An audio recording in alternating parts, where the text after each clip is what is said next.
1 cup दलिया घेतला, हलकासा भाजून घेऊ आणि थंड करायला ठेवू। आता इथं कुकरमध्ये 2 चमचे तूप घेतलं, तुपाच्या ऐवजी तेल वापरलं तरी चालेल। शेंगदाणे तळून घेऊ। आता मोहरी, जिरे,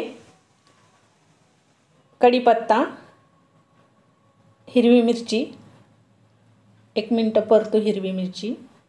आता हरभरा डाळ, हरभऱ्याच्या डाळीच्या ऐवजी तुरीची डाळ वापरली तरी चालेल। कांदा, कांदा पण परतू थोडा वेळ आणि गाजर,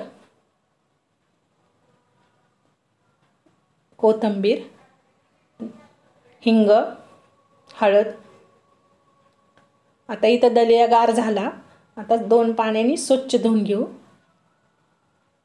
आता 2-3 मिनिटं दलिया पण परतून घेऊ आणि 2.5 कप पाणी घालू। 1 कप दलिया घेतला तर 2.5 कप पाणी घालू। आता मीठ घालू थोडं आणि साखर थोडी आणि 1 उकळी येऊन देऊ आणि मीडियम गॅसवर 3 शिट्ट्या करून घेऊ, 3 ते 4। आता इथं झाले आपल्या शिट्ट्या। हे पहा, हे झालं दलियाचं उपीट। किती छान झालं बघा। लाईक करा, शेअर करा। रेसिपी बघितल्याबद्दल धन्यवाद।